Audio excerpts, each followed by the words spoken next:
আসসালামু আলাইকুম। আশা করি আপনারা সবাই ভালো আছেন। আজকে আপনাদেরকে দেখাবো কিভাবে রানিং ফোনে কাস্টমারের মোবাইলে আমাদের যে কিস্তির সফটওয়্যারটা আছে সেটা ইনস্টল করতে হয়। ডান পাশে দোকানদারের মোবাইল এবং বাম পাশে কাস্টমার মোবাইল, যেটা অলরেডি সেটআপ কমপ্লিট করা আছে। তো কিছু ক্ষেত্রে এরকম হতে পারে যে কাস্টমারের মোবাইলটা অলরেডি সেটআপ করা হয়ে গেছে। কাস্টমার বেশ কিছুদিন ব্যবহার করছে এবং তার মোবাইলের ভিতরে বেশ কিছু ইম্পোর্টেন্ট জিনিস আছে এবং কোনোভাবেই সে ওই ফোনটাকে ফ্যাক্টরি রিসেট করতে চাচ্ছে না। চেষ্টা করতে হবে ফ্যাক্টরি রিসেট করে সেটআপ করা, তাতে অনেক সুযোগ সুবিধা বেশি থাকে।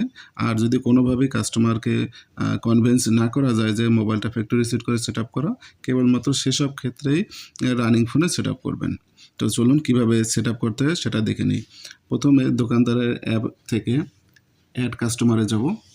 এখান থেকে যথারীতি কাস্টমারের নাম, email address, mobile number, guarantor name মানে জামিনদারের নাম, তার নাম্বার এবং এখানে সিলেক্ট প্রোডাক্ট থেকে ইউজিক অস্ত্র শক্তির পরিবর্তে ২ নম্বরের যে অপশনটা আছে ইউজিক অস্ত্র আদি, এই অপশনটা সিলেক্ট করে দিব। এরপরে এখান থেকে যে আইএমইআই নাম্বার থাকে ২টা মোবাইলে, ১ নম্বরে আইএমইআই, ২ নম্বরে আইএমইআই 2 এবং নিচে সিরিয়াল নাম্বারটা দিয়ে দেব। সিরিয়াল নাম্বারটা স্বাভাবিকভাবে আপনি বক্সের ভিতরে পেয়ে যাবেন, অথবা কাস্টমারের মোবাইল থেকে *#06# ডায়াল করবেন। *#06# এখানে ডায়াল করলেও আপনি সিম 1, সিম 2 নাম্বারগুলো পেয়ে যাবেন, আইএমইআই নাম্বার এবং এখানে সিরিয়াল নাম্বার পেয়ে যাবেন। আর যদি কোনোভাবে এখানে না শো করে সেক্ষেত্রে ফোনের সেটিংয়ের ভিতরে অ্যাবাউট ফোনে চেক করতে পারেন, আশা করি পেয়ে যাবেন। এখানে সিরিয়াল নাম্বারটি সিরিয়াল নাম্বার পিএসএন, এসএন এরকম করে লেখা থাকতে পারে।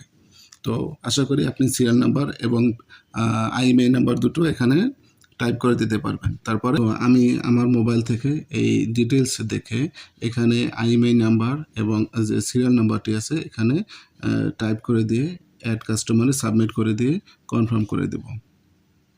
এরপরে যে বাকি যে তথ্যগুলো আছে আপনি চাইলে সেগুলো দিয়ে দিতে পারেন, যেমন কিস্তির তথ্য, ছবি এবং অন্যান্য যে তথ্যগুলো আছে যথারীতি আমরা যেগুলো করতাম সেগুলো দিয়ে দিতে পারেন। আমি এখন কিউআর কোড স্ক্যানের অপশনে যাব। আপনি স্বাভাবিকভাবে এইভাবে একটা কিউআর কোড পাবেন, যেখানে নিচে শেয়ার অ্যাপ নামে একটা অপশন থাকবে এবং কিউআর কোডের নিচে একটা নাম্বার থাকবে। তো আমরা মূলত এই কিউআর কোডটা স্ক্যান করব না, শেয়ার অ্যাপে টাচ করব। এই যে দ্বিতীয় কিউআর কোডটা পেয়েছি এটা কাস্টমারের মোবাইল থেকে স্ক্যান করব।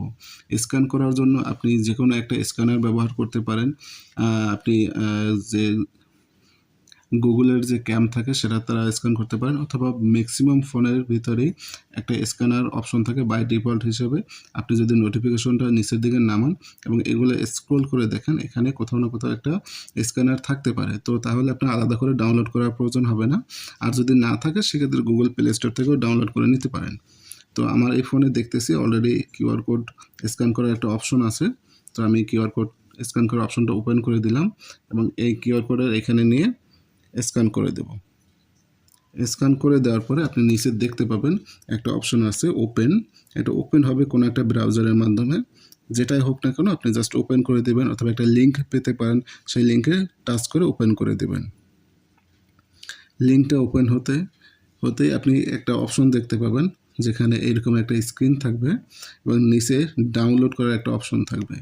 কমান্ড ডেস্ক লেখা থাকবে এবং নিচে ডাউনলোড করার অপশন থাকবে। এখান থেকে আমরা ডাউনলোডে টাচ করব এবং ডাউনলোড বিটা অ্যাপ যে অপশনটা আছে এটা এই স্ক্রিনে এখান থেকে ডাউনলোড করে দেব। ডাউনলোড এনিওয়েতে টাচ করে দেব। এখানে ডিটেলসে আমরা দেখতে পারি টাচ করে যে ডাউনলোড হতে কতটা সময় নেবে। ওকে, ডাউনলোড হয়ে গেছে, এখন এটা ইনস্টল করব। ইনস্টল। আপনার এখানে হয়তো বা পারমিশন চাইতে পারে ক্রোমের, তো সেখান থেকে সেটিং ওপেন করে পারমিশন দিয়ে দেবেন। এরপর আমরা ওপেনে টাচ করব। আমাদের যে প্লে স্টোর থাকে অনেকটা এরকম একটা প্লে স্টোরের মতন, এটা ল্যাঙ্গুয়েজ সিলেক্ট করে দিয়ে কন্টিনিউতে টাচ করব, অ্যালাউ করে দেব। এরপরে কন্টিনিউতে টাচ করব, অ্যালাউ করে দেব। এরপরে ব্যাকে চলে যাব, অ্যালাউ।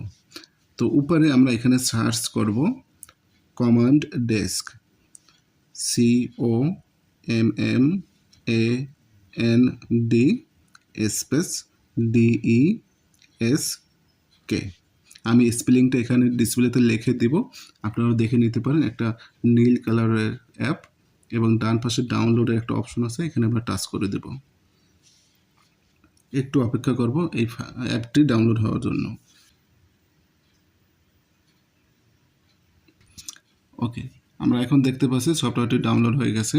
ইনস্টলের অপশন ভেসে উঠেছে, ইনস্টলে টাচ করে দেব।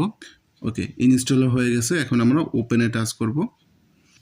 এখন এখানে রেজিস্ট্রেশনের কোডের একটি অপশন ভেসে উঠেছে। আমরা এই দোকানদারের মোবাইল থেকে কিউআর কোডের দ্বিতীয় যে কিউআর কোডটি ভেসে উঠেছিল, এখান থেকে আমরা ব্যাকে যাব এবং এখানে একটি নাম্বার দেখতে পাবেন। মূলত এই নাম্বারটি এখানে টাইপ করে দিতে হবে। আমি এখানে নাম্বারটি টাইপ করে দিতেছি। ওকে, নাম্বারটি টাইপ করা হয়ে গেছে। এরপরে সাবমিটে টাচ করব,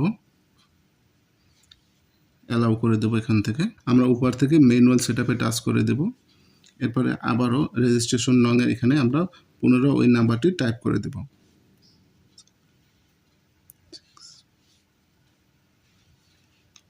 তো এখানে আমরা নাম্বারটি সঠিকভাবে টাইপ করে দেব এবং এখানে ফিনিশে টাচ করব। ফিনিশে টাচ করার পরে এরকম একটা অপশন বের হয়ে যাবে। এখান থেকে আমাদের সকল অপশনগুলো অ্যালাউ করে দিতে হবে।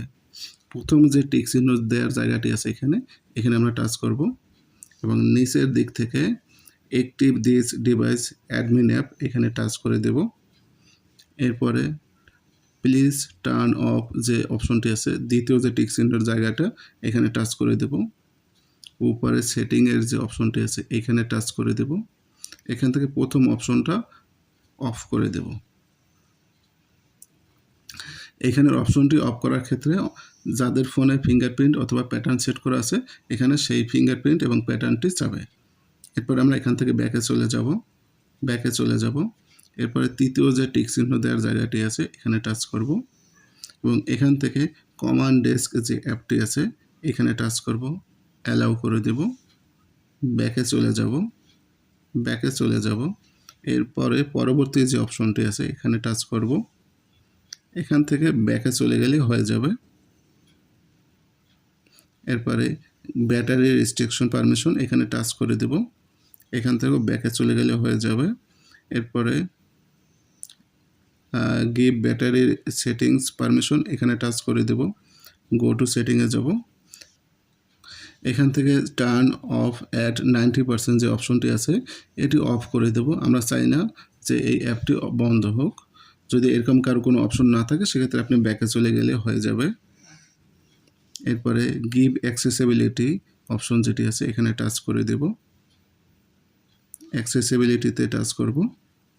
এরপরে কমান্ড ডেস্ক যে অপশনটি আছে, এখান থেকে প্রথম অপশনটি অন করে দেব, অ্যালাউ করে দেব। তো এখানে যে গিভ অ্যাক্সেসিবিলিটি অপশনটা অনেকের ক্ষেত্রে উপরে থাকবে, অনেকের ক্ষেত্রে নিচে থাকবে, অথবা যে কোনো এক জায়গায় থাকতে পারে। আপনারা একটু খুঁজে বের করবেন যে কমান্ড ডেস্ক যে অপশনটি এটা কোথায় আছে, সেটা ঢুকে প্রথম অপশনটি অন করে দিবেন। এরপরে আমরা এখান থেকে ব্যাকে চলে যাব। এরপরে পরবর্তী যে অপশনটি আছে, এখানে টাচ করে দেব। নেক্সটে টাচ করব, অ্যালাউ করে দেব। এরপরে নিচের যে অপশনটি আছে, এটা অন করে দেব। এটা ডিফল্ট হিসেবে অফ থাকে, এটা অন করে দেব। এরপরে নেক্সটে টাচ করব। এখানে আপনি যে অপশনগুলো দেখতে পাচ্ছেন, এটা এভাবেই থাকবে। ফিনিশে টাচ করে দেবেন। তারপরে দিস ডিভাইস অ্যাক্টিভ সাকসেসফুলি এরকম একটা মেসেজ আসবে এবং এখান থেকে আপনি ব্যাকে চলে যেতে পারেন। এরপরে আপনার ফোনে যে একটা অ্যাপ ইনস্টল হয়েছিল, আপনি চাইলে ওটাকে আনইনস্টল করে দিতে পারেন।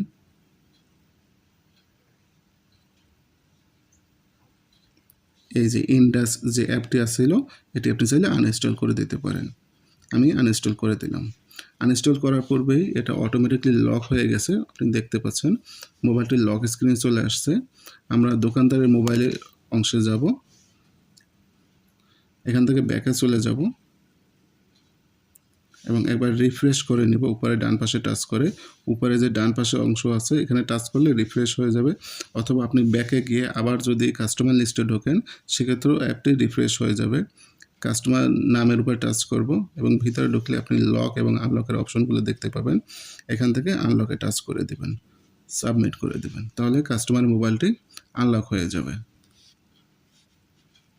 দেখতে পাচ্ছেন মোবাইলটি আনলক হয়ে গেছে। এরপরে আমরা যে অ্যাপটি আনইনস্টল করতে চেয়েছিলাম আনইনস্টল হয়নি, এখন আনইনস্টল করে দেব। আপনি চাইলে আগেও করতে পারেন, চাইলে পরবর্তীতে আনলক করেও আনইনস্টল করে দিতে পারেন। এখন আমরা আরেকবার এটাকে লক করে টেস্ট করে নিব। সাবমিট। কাস্টমার মোবাইলটা লক হওয়ার জন্য অপেক্ষা করব।